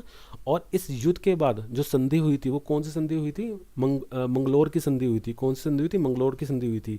तो क्वेश्चन ये बन सकता है कि मंगलोर की संधि किस अंगल मैसूर युद्ध के बाद हुई थी।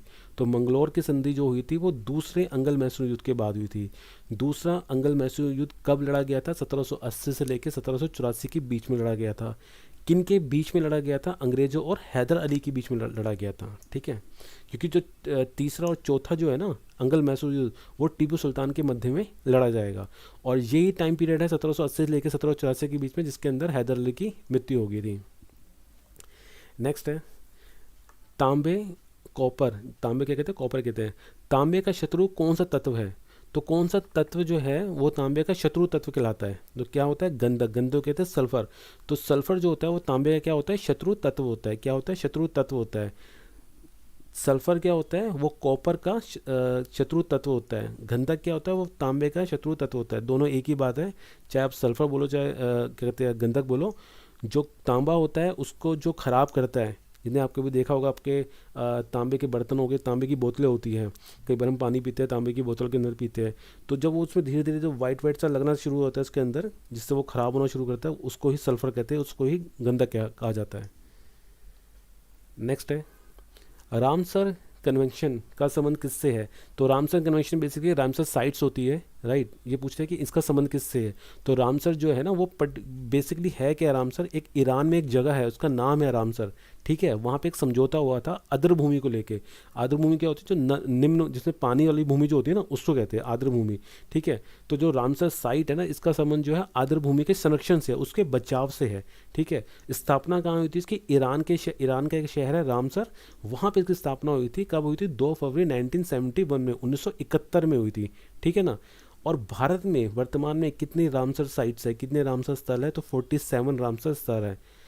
47 में जो सबसे लास्ट वाला, जो सबसे मतलब करंट में जो आएगा वो कौन सा है, 47वां जो है, 47वां कौन सा है, तो वेस्ट यूपी के अंदर हैदरपुर के अंदर एक वेटलैंड है, वो भूमि को अभी हाल फिलहाल में ही रामसर साइट के अंदर इंक्लूड किया गया है। ठीक है, थोड़ा सा दोबारा रिपीट करता हूँ। रामसर बेसिकली क्या है कि रामसर जो हम कहते हैं कि ये जगह रामसर साइट के अंदर आती है, ये जगह रामसर साइट के अंदर आती है। रामसर बेसिकली ईरान का एक शहर है जहाँ बैठकर एक समझौता हुआ था। उस समझौते जो हुआ था उसका उसका क्या कहते हैं उद्देश्य क्या था? उसका उद्देश्य था जितने भी वेटलैंड होती है, आर्द्र भूमि होती है, उनके बचाव को लेकर था। ठीक है, तो रामसर साइट का क्या संबंध किससे है? वेटलैंड से है, आर्द्र भूमि से है। हुआ कहाँ पे था ये समझौता? ईरान के शहर रामसर में हुआ था। कब हुआ था? 2 फरवरी 1971 में हुआ था। ठीक है, अब भारत के बारे में बात की जाए तो भारत के अंदर जो कितनी रामसर साइट है, तो कितनी है? 47 है। ठीक है, और सबसे करंट मतलब सबसे मतलब जो हाल फिलहाल की पूछी जाएगी कि 47 नंबर की जो रामसर साइट है वो कौन सी है, तो वो कौन सी है? वो वेस्ट यूपी में एक हैदरपुर जगह है, उसको जो वेटलैंड है उसको रामसर साइट के अंदर इंक्लूड किया गया है। नेक्स्ट है, चेचक रोग किसके द्वारा उत्पन्न होता है? तो चेचक जो रोग है वो किसके द्वारा उत्पन्न होता है? विषाणु के द्वारा उत्पन्न होता है। किसके द्वारा उत्पन्न होता है चेचक रोग? विषाणु के द्वारा उत्पन्न होता है। विषाणु क्या कहते हैं? वायरस भी कहते हैं। तो चेचक का संबंध, चेचक रोग का संबंध किससे है? वायरस से है। चेचक रोग का संबंध किससे है? वायरस से है। नेक्स्ट है, अंडे में कौन सा विटामिन प्रचुर मात्रा में पाया जाता है? जब हम एग, जो लोग खाते हैं, एग खाते हैं, तो एग के अंदर जो विटामिन होता है वो कौन सा होता है जो सबसे ज़्यादा मात्रा में पाया जाता है? Vitamin A. अंडे में कौन सा विटामिन सबसे ज़्यादा पाया जाता है? विटामिन ए पाया जाता है। और एक और क्वेश्चन दिमाग में आ गया, कौन सा ऐसा विटामिन है जो हमको हर दिन लेना पड़ता है, यानी कि जिसकी स्टोरेज जो है वो हमारी बॉडी में नहीं होती? तो विटामिन सी एक ऐसा विटामिन है जिसकी स्टोरेज हमारी बॉडी में नहीं होती और ना ही हमारी बॉडी विटामिन सी को बना पाती है, इसलिए हमें विटामिन सी को हर दिन लेना पड़ता है। ठीक है, और विटामिन सी आपको पता ही होगा, जो जितने भी खट्टे पदार्थ होते हैं जैसे संतरा हो गया, नींबू हो गया, इन सब के अंदर विटामिन सी पाया जाता है। और विटामिन सी जो होता है वो पानी में भी घुलनशील होता है। विटामिन बी और सी जो होते हैं वो पानी में घुलनशील होते हैं और बाकी जितने विटामिन होते हैं वो वसा में घुलनशील होते हैं। नेक्स्ट है, बंगाल का गवर्नर जनरल कौन था? तो ये बंगाल का गवर्नर जनरल सुन के मुझे सारा समझ आ गया कि सबके बारे में लिखना बहुत ज़रूरी है, तो मैंने सारा ही लिख लिया है इसके अंदर, क्योंकि इसमें से कहीं से भी क्वेश्चन बन जाता है। तो इसको अच्छे से करते हैं। अगर बंगाल के प्रथम गवर्नर के बारे में बात करेंगे तो रॉबर्ट क्लाइव है। कौन है? Robert Clive. बंगाल का पहला गवर्नर कौन है? Robert Clive. बंगाल का प्रथम गवर्नर जनरल, ठीक है, बंगाल का प्रथम गवर्नर जनरल वो कौन है? Warren Hasting. कौन है? Warren Hasting. और वॉरेन हेस्टिंग ही वो ऐसा ब्रिटिश क्या कहते हैं गवर्नर जनरल था जिसके ऊपर क्या क्या कहते हैं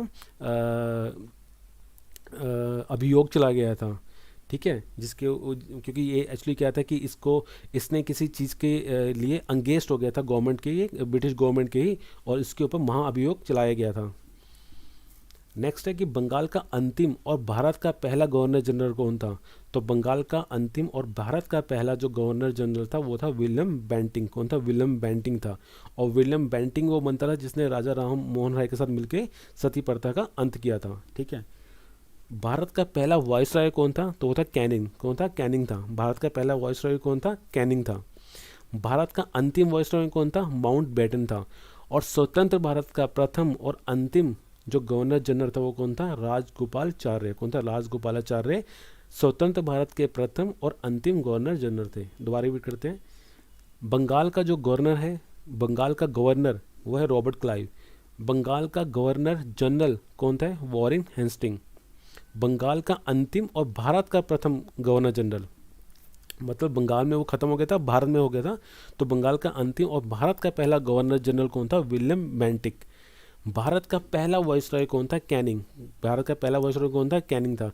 1857 की जो क्रांति का टाइम पीरियड था वो कैनिंग के टाइम की बात है। ठीक है, और भारत का अंतिम वायसराय कौन था? भारत का अंतिम वायसराय था माउंट बैटन। माउंट बैटन ही वही था जिसने भारत और पाकिस्तान को अलग कराया था, जो प्रस्ताव दिया था, जो बैटन योजना जिसे कहा जाता है, उसी के अंतर्गत भारत और पाकिस्तान के टुकड़े हो गए थे। ठीक है, और क्वेश्चन ये आता है कि अगर स्वतंत्र भारत का पहला और अंतिम गवर्नर जनरल कौन था? तो स्वतंत्र भारत का पहला और अंतिम गवर्नर जनरल था राजगोपालाचार्य। नेक्स्ट है, और अगर ये आपको समझ नहीं आता तो आई रिक्वेस्ट टू यू कि वीडियो को 2-3 बार देखना आपको क्वेश्चन, क्योंकि इतने सारे क्वेश्चन हैं, 100 क्वेश्चन है एक वीडियो के अंदर और 2000 क्वेश्चन से पूरे, तो इतने सारे क्वेश्चन माइंड में रखना इतना बहुत टफ रहता है। तो आप जब तक वीडियो को 2-3 बार नहीं देखेंगे आपके क्वेश्चन आपके माइंड में नहीं रहेंगे, मगर ये श्योर है कि अगर आप ये 2000 क्वेश्चन को आप अच्छे से कर लेते हैं तो बहुत अच्छा मटेरियल जो कि एग्ज़ाम के पॉइंट ऑफ व्यू से काफ़ी ज़्यादा इंपॉर्टेंट रहता है वो आपके माइंड में सेट रहेगा। और चाहे आप किसी भी एग्ज़ाम की तैयारी कर रहे हो, चाहे आप यूपीएससी की तैयारी कर रहे हो, किसी एससीएस की किसी किसी पीसीएस की तैयारी कर रहे हो, या फिर आप स्टेट लेवल में कहीं पे तैयारी कर रहे हो, या एनटीपीसी रेलवे, या आप ग्रुप डी के लेवल की तैयारी कर रहे हो, तो आपको यहाँ से कुछ ना कुछ क्वेश्चन आपको यहाँ से देखने को जरूर मिल सकते हैं। नेक्स्ट है, भारतीय संविधान में नीति निर्देशक सिद्धांतों की शक्ति को किस देश से लिया गया था? तो भारतीय संविधान के अंदर जो नीति निर्देश के सिद्धांत है, इनकी शक्ति को किस देश से लिया गया था? कहाँ से लिया गया था? आयरलैंड से। तो नीति निर्देशक जो सिद्धांत है वो किस देश से लिया गया है? वो आयरलैंड से लिए गए हैं। नेक्स्ट है, महात्मा बुद्ध किस गोत्र से संबंध रखते थे? तो महात्मा बुद्ध कौन से गोत्र से संबंध रखते थे? शाक्य गोत्र से संबंध रखते थे। कौन से गोत्र से संबंध रखते थे महात्मा बुद्ध? शाक्य गोत्र से संबंध रखते थे। नेक्स्ट है, मलेरिया रोग किसके द्वारा होता है? तो मलेरिया रोग किसके द्वारा होता है? मलेरिया क्या है? यह वाहक जनित संक्रामण रोग होता है। क्या वाहक जनित संक्रामण रोग है जो प्रोटोजोआ परजीवी द्वारा फैलता है। किस द्वारा फैलता है मलेरिया रोग? प्रोटोजोआ परजीवी के द्वारा फैलता है। नेक्स्ट है, भाषा की सबसे छोटी इकाई कौन सी होती है? तो भाषा की सबसे छोटी इकाई होती है वो होती है वर्ण। कौन सी होती है? वर्ण। भाषा की सबसे छोटी इकाई कौन सी है? वर्ण। अगर क्वेश्चन आता है कि हिंदी की जननी कौन सी भाषा है तो कौन सी है? संस्कृत है। अगर क्वेश्चन आता है कि पंजाबी भाषा की लिपि कौन सी है तो वो कौन सी है? गुरुमुखी लिपि है। हिंदी भाषा की जो लिपि कौन सी है वो है देवनागरी। ठीक है, पंजाबी की कौन सी है? गुरुमुखी। हिंदी की कौन सी है? देवनागरी। और हिंदी भाषा की जननी कौन है? संस्कृत है। भाषा की सबसे छोटी इकाई कौन सी है? वर्ण है। नेक्स्ट है, संसद के उच्च सदन को क्या कहा जाता है? तो संसद के उच्च सदन को क्या कहते हैं? संसद के दो सदन होते हैं। उच्च सदन होता है राज्यसभा, निम्न सदन होता है लोकसभा। ये हमने पहले भी किया था। उच्च सदन क्या है? राज्यसभा है। और राज्यसभा जो है वो स्थायी निकाय है, इसको आप भंग नहीं कर सकते। निम्न सदन कौन सा है? लोकसभा है। ठीक है, लोकसभा को भंग कर सकते हैं आप। राज्यसभा जो है वो अनुच्छेद 80 में आती है, अनुच्छेद 80 में आती है। और लोकसभा जो है वो अनुच्छेद 81 में आता है, 81 में आती है। ठीक है, राज्यसभा के लिए जो उम्र की जो है जो आयु सीमा है वो कितनी है? 30 है। और लोकसभा के लिए कितनी है? 25 वर्ष है। नेक्स्ट है, गैस वाले गुब्बारे में कौन सी हवा भरी जाती है? जो गैस वाला गुब्बारा होता है, ठीक है, जो बचपन में बहुत हम खेला करते थे उससे, तो उसमें कौन सी हवा भरी जाती है? तो उसमें भरते हैं हीलियम। कौन सी हवा भरते हैं? उसका ना हीलियम भरते हैं। नेक्स्ट है, पहला पर्यावरण सम्मेलन कब हुआ था? तो पहला पर्यावरण सम्मेलन जो हुआ था वो कब हुआ था? वो हुआ था 5 जून 1972 को हुआ था। कब हुआ था? 5 जून 1972 को हुआ था। हुआ कहाँ था? स्टॉकहोम में होता। कहाँ पे? स्टॉकहोम में हुआ था। और स्टॉकहोम है कहाँ पे? स्वीडन में है। कहाँ पे? स्वीडन में है। तो विश्व का जो पहला पर्यावरण सम्मेलन हुआ था वो 5 जून 1972 में हुआ था, स्टॉकहोम में हुआ था। और स्टॉकहोम कहाँ पे है? स्वीडन में है। नेक्स्ट है, भारत का सबसे बड़ा जनजाति समुदाय कौन सा है? तो भारत का सबसे बड़ा जनजातीय समुदाय कौन सा है? भील जनजाति है। लेकिन भारत के बारे में बात की जाए तो कौन सी जनजाति सबसे ज़्यादा है वहाँ पे? तो यहाँ पे भील जनजाति सबसे ज़्यादा पाई जाती है। नेक्स्ट है, पूर्ण स्वराज्य की मांग कांग्रेस के किस अधिवेशन में उठाई गई थी? तो कांग्रेस के कौन सा अधिवेशन था जिसमें पूर्ण स्वराज्य की मांग को उठाया गया था? तो 1929 का लाहौर अधिवेशन, जिसकी अध्यक्षता किसके द्वारा की गई थी? पंडित जवाहरलाल नेहरू द्वारा की गई थी। 1929 के लाहौर अधिवेशन के अंदर, जिसकी अध्यक्षता पंडित जवाहरलाल नेहरू द्वारा की गई थी, उसके अंदर पूर्ण स्वराज्य की मांग को उठाया गया था। उसके अंदर पूर्ण स्वराज्य की मांग को उठाया गया था। और इसके अगले साल 1929 के नेक्स्ट ईयर 1930 में, तो 26 जनवरी 1930 को प्रथम बार क्या कहते हैं राष्ट्रीय झंडा फहराया गया था और स्वतंत्रता का ऐलान किया गया था कि स्वतंत्रता है। इसी वजह से जब हमारा संविधान 26 नवंबर 1949 को बनके तैयार हो चुका था, उसके बावजूद उसको लागू नहीं किया गया। उसको लागू किया गया था 1950 के न जाके। 1950 में कब किया था? 26 जनवरी में ही किया था। तो इसलिए किया गया था क्योंकि हिस्ट्री के अंदर वो 26 जनवरी की जो डेट थी काफ़ी इंपॉर्टेंट थी, पंडित जवाहरलाल नेहरू के पॉइंट ऑफ व्यू से भी और कांग्रेस के पॉइंट ऑफ व्यू से भी। इसलिए उन्होंने संविधान के बनने के बावजूद भी उसको अगले वर्ष 26 जनवरी 1950 को लागू किया था। नेक्स्ट है, भारत का कौन सा शहर सर्वाधिक जनसंख्या वाला शहर है? तो ये हमने पहले भी किया था। जो मुंबई शहर है वो सबसे ज़्यादा जनसंख्या वाला शहर है। राज्य के बारे में बात करिए तो क्या आएगा? उत्तर प्रदेश आएगा।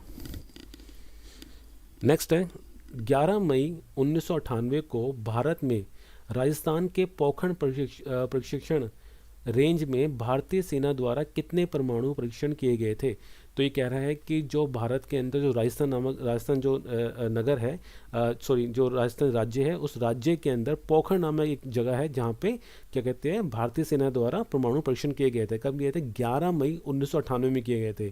तो ये 11 मई 1998 का जो टाइम पीरियड है ना, ये अटल बिहारी वाजपेयी जी का टाइम पीरियड है, ठीक है, जब वो प्रधानमंत्री हुआ करते थे।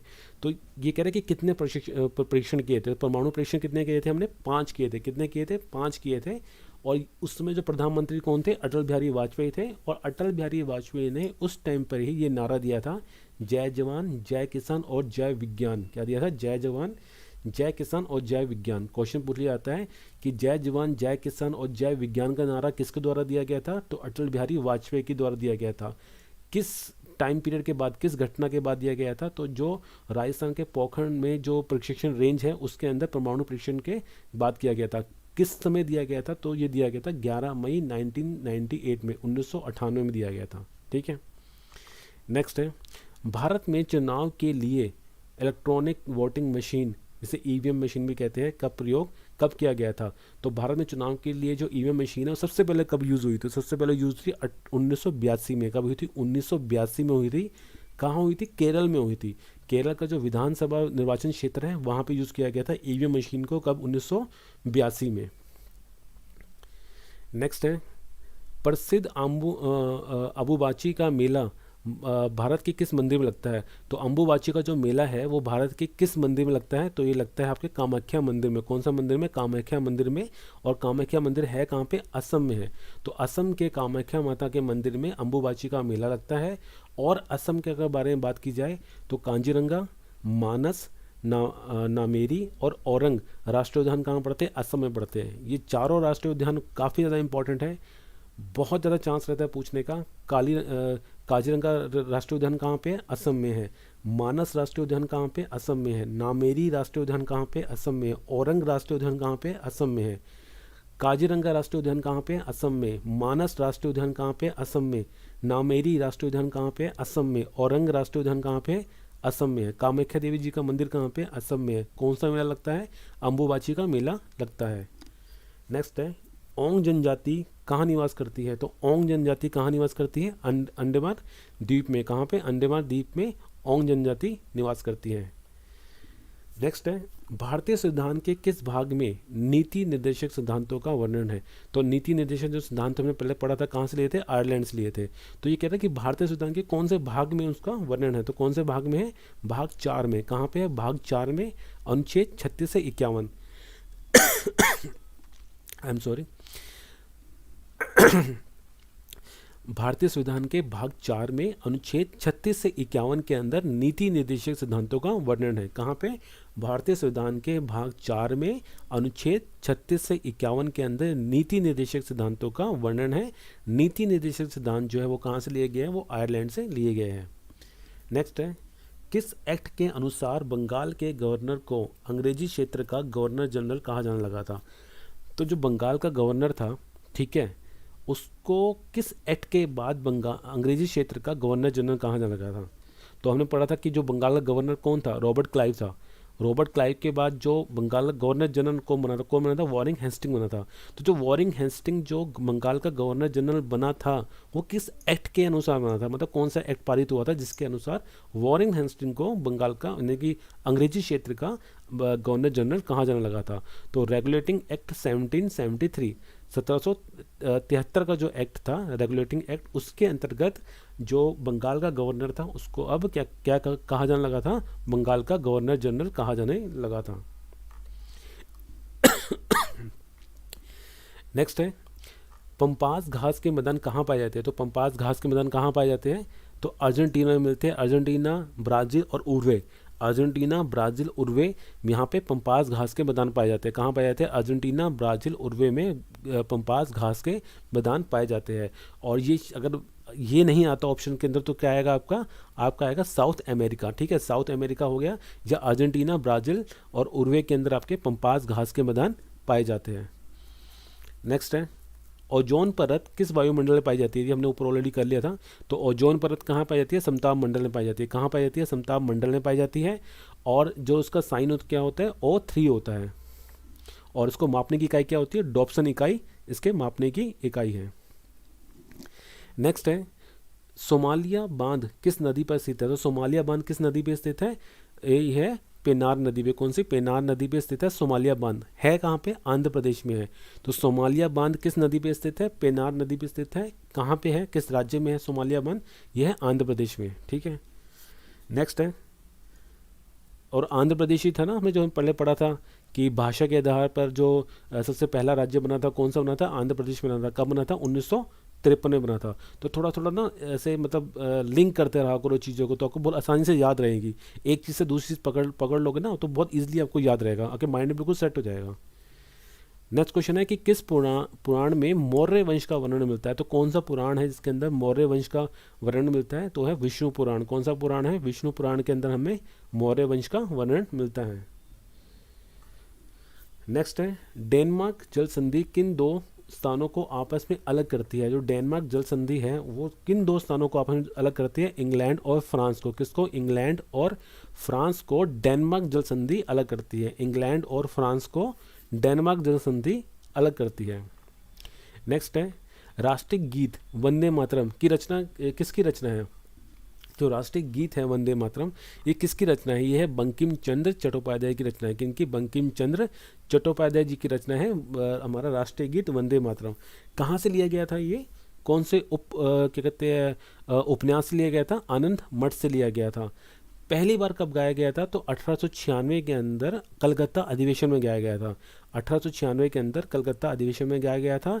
किनकी रचना है? बंकिम चंद्र चट्टोपाध्याय की रचना है। किस उपन्यास से लिया गया है? आनंद मठ से लिया गया है। नेक्स्ट है गंगा नदी पर योजना प्रारूप तैयार करने के लिए किस समिति का गठन किया गया था? तो क्वेश्चन कह रहा है कि गंगा नदी पर योजना प्रारूप तैयार करने के लिए कौन सी समिति का गठन किया गया था? तो यह है गिरधर मालवीय समिति। कौन सी? गिरधर मालवीय समिति। ये जो क्वेश्चन है ये पीसेस या यूपीएससी के पॉइंट ऑफ व्यू से इंपॉर्टेंट है। ग्रुप डी के अंदर नहीं आएगा क्योंकि इतना डीपली नहीं पूछते हैं, मगर पीसेस के अंदर या फिर यूपीएससी के अंदर इसका बहुत इंपॉर्टेंस है। इस तरह के क्वेश्चन आ सकते हैं। तो गंगा नदी पर योजना प्रारूप तैयार करने के लिए किस समिति का गठन किया गया था? गिरधर मालवीय समिति का गठन किया गया था। नेक्स्ट है प्रधानमंत्री नरेंद्र मोदी द्वारा याद करो कुर्बानी उत्सव की शुरुआत। ये तो हमने शायद पहले पढ़ लिया है कि जो प्रधानमंत्री नरेंद्र मोदी द्वारा याद करो कुर्बानी उत्सव कब मनाया गया था? 9 अगस्त 2016। कब? 9 अगस्त 2016 को मनाया गया था। नेक्स्ट है नेपा नगर जो कहाँ पड़ता है? मध्य प्रदेश में पड़ता है। का संबंध किस उद्योग से है? तो नेपा नगर एक जगह का नाम है जो कहाँ है? मध्य प्रदेश में है। इसका संबंध किस उद्योग से है? तो किस उद्योग से? अखबारी कागज से संबंध है। किससे? अखबारी कागज से संबंध है नेपा नगर का। ठीक है, नेक्स्ट है कौन सा विद्युतीय चुंबकीय तरंग का उदाहरण है? तो कौन एक विद्युतीय चुंबकीय तरंग का उदाहरण है? कौन है? पराशर तरंग। कौन सा? पराशर तरंग। तो अल्ट्रासोनिक जो वेव्स होती है वो क्या होती है? विद्युतीय चुंबकीय तरंग का एक उदाहरण होती है। नेक्स्ट है प्रोटो ऑस्ट्रेलाइड प्रजाति भारत में कहाँ पाई जाती है? तो प्रोटो ऑस्ट्रेलाइड प्रजाति भारत में कहाँ पाई जाती है? मध्य भारत में। कहाँ? मध्य भारत में प्रोटो ऑस्ट्रेलाइड प्रजाति पाई जाती है। नेक्स्ट है बेसबॉल के खेल में एक पक्ष में खिलाड़ियों की संख्या कितनी होती है? तो बेसबॉल के खेल के अंदर एक जो पक्ष होता है, एक जो टीम होती है, उसके अंदर खिलाड़ियों की संख्या कितनी होती है? 9 होती है। कितनी होती है? 9 होती है। और थोड़े से और कवर कर लेते हैं, ये भी कई बार एग्जाम में आते हैं। अगर वाटर पोलो के बारे में बात की, वाटर पोलो में कितने सदस्य होते हैं? एक टीम के अंदर कितने खिलाड़ी होते हैं? 7 खिलाड़ी होते हैं। पोलो टीम में कितने होते हैं? 4 खिलाड़ी होते हैं। और वॉलीबॉल में कितने होते हैं? 6 खिलाड़ी होती है। दोबारा रिपीट करते हैं, अगर बेसबॉल के बारे में बात करेंगे तो 9 खिलाड़ी होते हैं। बेसबॉल में 9 खिलाड़ी होते हैं। वाटर पोलो में 7 होते हैं। पोलो के अंदर 4 होते हैं। और वॉलीबॉल के अंदर कितने खेलते हैं? 6 खिलाड़ी खेलते हैं। नेक्स्ट है अंतर्राष्ट्रीय सौर गठबंधन का मुख्यालय कहाँ पे है? तो अंतर्राष्ट्रीय सौर गठबंधन है, इसका मुख्यालय कहाँ पे है? गुरुग्राम में। कहाँ पे? गुरुग्राम में। कहाँ? गुरुग्राम कहाँ पे? हरियाणा में। कहाँ पे? हरियाणा में। तो अंतर्राष्ट्रीय सौर गठबंधन का मुख्यालय कहाँ पे है? गुरुग्राम, हरियाणा। नेक्स्ट है बॉस इंडिकस किसका एक रासायनिक नाम है? तो बॉस इंडिकस किसका एक रासायनिक नाम है? गाय का। किसका नाम है? गाय का नाम है बॉस इंडिकस। और मोर का नाम क्या है? मोर का है पावोकिस्टेस। क्या है? पावोकिस्टेस। और आम का क्या है? मेग्रीफेरा इंडिका। ठीक है, ये जो वैज्ञानिक नाम होते हैं पूछे जा सकते हैं एग्जाम के अंदर। ग्रुप डी के अंदर तो आने का चांस रहता है। और पीसेस के अंदर क्या रहेगा, अगर क्वेश्चन आते हैं तो ये मैचिंग के क्वेश्चन आएगा। ठीक है, आपको 4 ऑप्शन हो गए और दूसरी तरफ भी 4 ऑप्शन हो गए, आपको मैच करना पड़ेगा। तो गाय का नाम क्या है, बॉस इंडिकस है। मोर का नाम है पावो किस्टेसस, क्या है, पावो किस्टेसस। और आम का नाम क्या है, मैग्रीफेरा इंडिका, क्या है, मैग्रीफेरा इंडिका। आम को तो आप इजी है, मैंगो से आप थोड़ा रिलेट कर सकते हैं। ठीक है, और मोर के पाँव से याद कर लो, मोर के जो पाँव हैं बड़े मतलब अच्छे नहीं होते, मोर ऊपर से बहुत सुंदर होता है, पाँव उसके अच्छे नहीं होते। तो मोर का क्या है, पावो किस्टेसस। और गाय का क्या है, बॉस इंडिकस, क्या है, बॉस इंडिकस। नेक्स्ट है वाटरलू का युद्ध जो कब हुआ था, 18 जून 1815 में हुआ था। ठीक है, किसने नेपोलियन को पराजित किया था। तो जो लू का जो युद्ध हुआ है वो 1815 में हुआ था। और किसके बीच में हुआ था, नेपोलियन के बीच में हुआ था। नेपोलियन और किसके बीच में हुआ था, ये होता है वेलिंगटन के बीच में, वेलिंगटन के ड्यूक के बीच में हुआ था। और जिसके अंदर वेलिंगटन के ड्यूक ने नेपोलियन को हरा दिया था। ठीक है, और ये जो युद्ध था यही नेपोलियन का अंतिम युद्ध था। दोबारा पढ़ते हैं, इंपॉर्टेंट है, कई बार पूछा जा चुका है ये, क्या कहते हैं ग्रुप डी के अंदर, आगे ही पूछा जा सकता है। तो वाटरलू का जो युद्ध है ये 18 जून 1815 को हुआ था। डेट इतनी इंपॉर्टेंट नहीं है, ये जरूर याद रखना कि वाटरलू का जो युद्ध है वो 18 जून 1815 में हुआ था।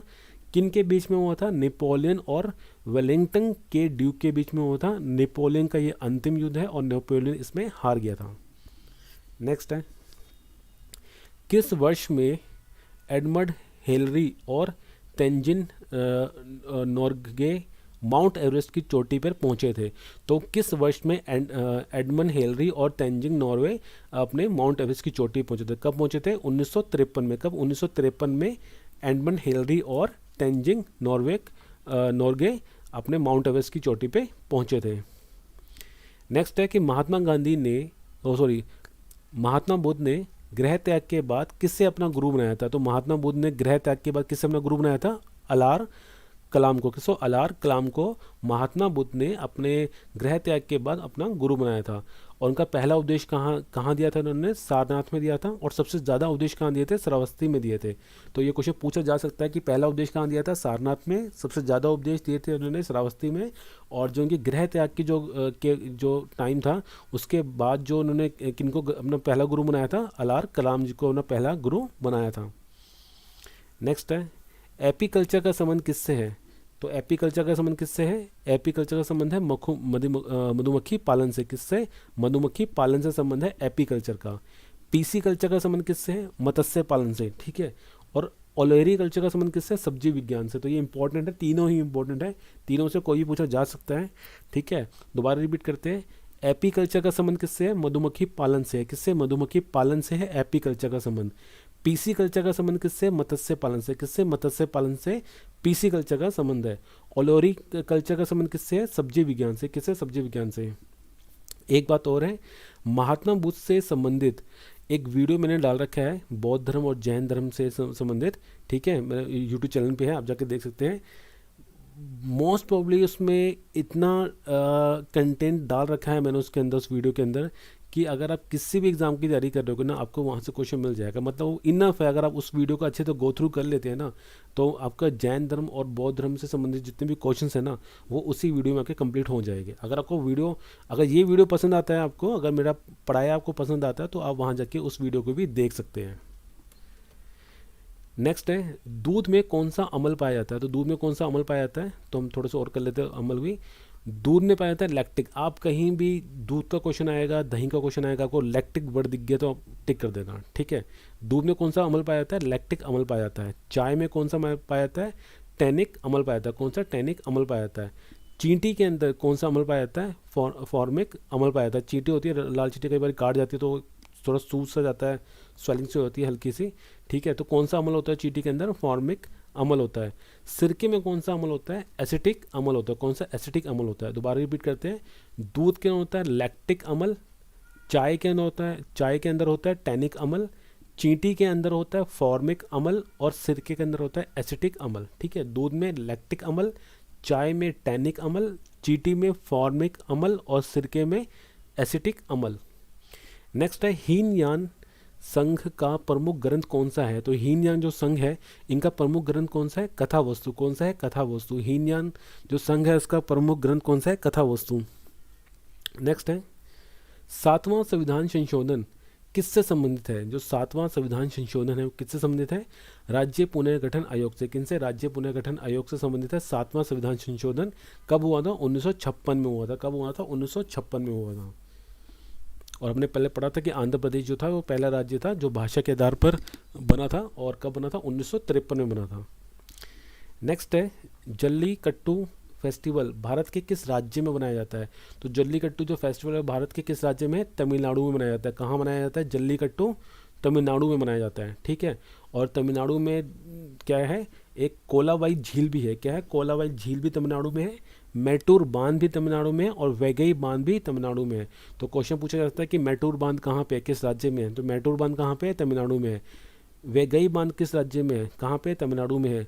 कोलावाई झील कहाँ पड़ती है? तमिलनाडु में पड़ती है। तो कोलावाई झील, मैटूर बांध और वैगई बांध कहाँ पे है? तमिलनाडु में है। और तमिलनाडु का जो फेस्टिवल वो कौन सा है? जल्लीकट्टू। जल्लीकट्टू फेस्टिवल कहाँ का है?